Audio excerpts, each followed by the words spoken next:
In this video, we are going to share Vijay Mallya and India's biggest bank fraud and his attitude, due to which he fall from upward to downward. Before going in the depth of video, please subscribe my YouTube channel. Vijay Mallya, once hailed as this king of good times due to his lavish lifestyle and successful ventures in the liquor industry, became synonymous with India's largest bank fraud. His downfall, rooted in the financial collapse of Kingfisher Airlines, shook the Indian banking system and exposed critical flaws in corporate governance and loan regulations. Mallya inherited United Breweries Group, UB Group, a liquor conglomerate, in 1983.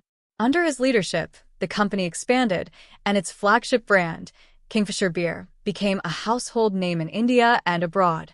Mallya's lifestyle, marked by luxurious parties, yachts, and ownership of sports teams, portrayed him as a billionaire living life to the fullest. In 2005, Mallya launched Kingfisher Airlines, envisioning it as India's premier airline catering to business and luxury travelers. The airline initially gained attention for its quality service and luxury offerings.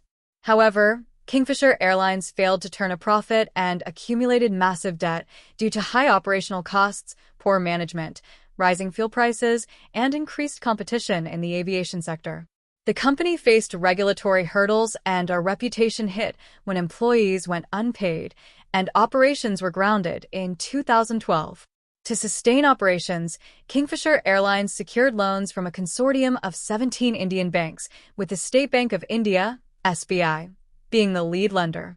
Over time, the airline defaulted on its loans, with the total outstanding debt amounting to over 9,000 Indian rupees crore, approximately $1.3 billion USD. Despite clear signs of financial distress, banks continued extending credit to the airline under the assumption that the brand and Mallya's empire would recover. In hindsight, the loans were poorly managed and questions arose regarding the influence Mallya wielded over banking officials. It was later alleged that Mallya had misused a significant portion of the funds borrowed, diverting them to his personal accounts and unrelated business ventures. As Kingfisher Airlines collapsed, the banks and Indian regulatory bodies, including the Enforcement Directorate, ED, and Central Bureau of Investigation, CBI, began scrutinizing Mallya's financial dealings. He was accused of money laundering, financial misappropriation, and willful default. His company's failure to repay loans and subsequent revelations about fund diversion escalated into one of the largest financial frauds in Indian banking history. In March 2016, just as Indian banks and regulators were closing in, Mallya fled India for the United Kingdom, where he had already established a base. His sudden departure sparked widespread outrage and led to calls for stricter government action against corporate defaulters. India's financial and legal system faced criticism for failing to prevent Mallya's escape. The Indian government soon labeled Mallya as a fugitive economic offender and initiated legal proceedings to extradite him. The UK High Court accepted India's extradition request in 2018, but due to various appeals and legal technicalities, Mallya remains in the UK as of 2024. Mallya's legal team argued that the charges against him were politically motivated and that he faced unfair treatment in India. The case went through multiple appeals in UK courts.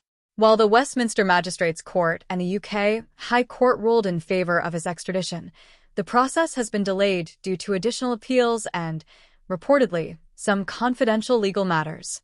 As of now, despite multiple rulings, Mallya has not been extradited to India. Despite his absence, Indian authorities took aggressive steps to recover Mallya's dues. In 2019, the Indian government passed the Fugitive Economic Offenders Act, allowing it to confiscate properties of offenders who evade prosecution by leaving the country. Mallya was one of the first individuals to be targeted under this law. Various assets, including Mallya's properties, shares, and luxury items, were seized by Indian banks and auctioned. While some recovery has been made, it is far from covering the entire debt. In addition to the sale of his assets in India, authorities also pursued his overseas holdings. The Vijay Mallya case exposed several critical flaws in India's banking and corporate governance systems. It highlighted how large businesses often had access to substantial credit with limited scrutiny, and in cases like Mallya's, how loans were given based more on influence than financial viability. The incident prompted the Reserve Bank of India, RBI, and the government to tighten lending regulations and ensure more transparency in large corporate loans. The Nirav Modi and Mehul Choksi scandals, which followed closely on the heels of the Mallya case, underscored that the problem of fraudulent bank loans was widespread and not an isolated incident. As of 2024, Vijay Mallya continues to live in the UK, and his legal battle against extradition continues. While Indian authorities have managed to recover a portion of his assets, the full loan default remains unresolved. Mallya occasionally makes headlines by expressing his willingness to settle the debts and claims that he is being unfairly targeted by Indian authorities. However, his offers have not materialized into full repayment, and the case remains one of India's most infamous corporate frauds. The Mallya fraud case serves as a reminder of the complex interplay between wealth, power, and the financial system.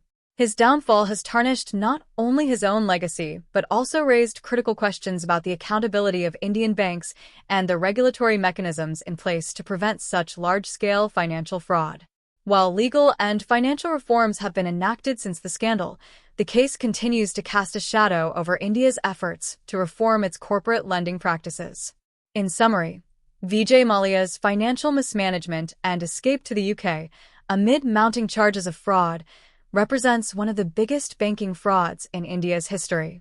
The collapse of Kingfisher Airlines, combined with the diversion of loans amounting to thousands of crores, triggered a nationwide reckoning on the transparency of corporate loans, the influence of high-profile businessmen on banking institutions, and the effectiveness of the legal system in holding defaulters accountable.